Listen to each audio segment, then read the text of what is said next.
You don't want to hear about black rights from KKK members. You don't want to hear about women rights from misogynists. So are the only people talking about the story of Israel those that are against Israel and against the Jewish people? Now Columbia alum and Jewish activist Rudy Rockman to talk more about what we're seeing. Thank you. First of all, moving classes online, what message does that send? And was that the right move by Columbia? It sends a message that they accept the current political climate, that Jews should be afraid of being on campus, of being loud, of being proud, of being who they are. And, you mentioned that these movements are pro-Palestinian, and in my opinion, they're not. I'm very much so pro-Palestinian, but this movement seeks to use only selected instances of Palestinian suffering, manipulating those instances in order to convince the general public that they should be against Israel. Because when Palestinians are dying by the thousands in the Syrian civil war, when they're by the hundreds of thousands at refugee camps in Lebanon and Jordan, when they're suffering under Hamas, the Palestinian Authority, or on the border of Gaza and Egypt, they never talk about those Palestinian sufferings. So what we currently see right now is an attempt to engage with the future political and intellectual class. That's why universities are so important, because they represent the future of society, and convincing them that the source of all suffering in the world is the Jewish people in Israel. And what started with words is now turning into actions, and we know already where this leads. First of all, what measures should be put into place at Columbia and other schools, in your opinion, to keep students of Jewish faith and others trying to attend class safe?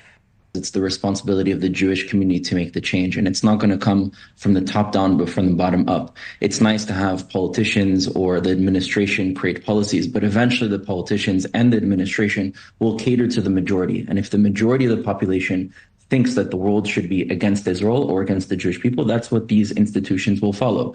We look at that before the civil rights movement, the majority of institutions and politicians were against black rights because that was the norm. Eventually, culture shifted, people were educated, and especially from the younger generations, were able to shift the mindset of generation, which led to politicians shifting their positions, institutions shifting their positions, and being against racism. So what we see from movements like this is that institutions will only cater to the majority. So my message is less so what should the government do, what should the institutions do, but what should the Jewish community and their allies do, which means we need to earn our rights. All communities, women, LGBTQ+, black, all fought and earned their rights. And it's time for the Jewish people to fight and earn their rights, and to shift pop culture and to have people recognize what is anti-Semitism and why it's a problem. And instead of running away from the issue, the ground-up approach is interesting.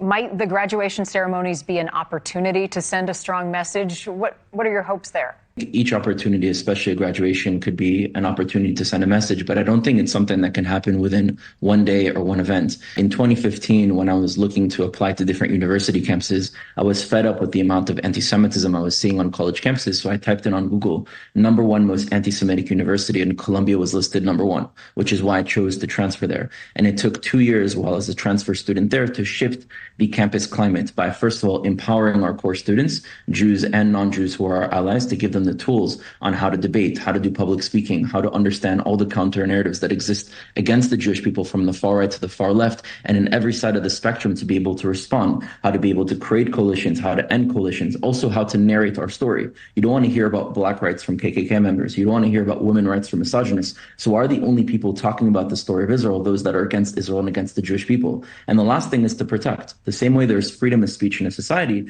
there's freedom of reaction to speech that people should have that will get the society to respond to bad ideas and make sure that individuals that may have bad ideas would think twice before saying so.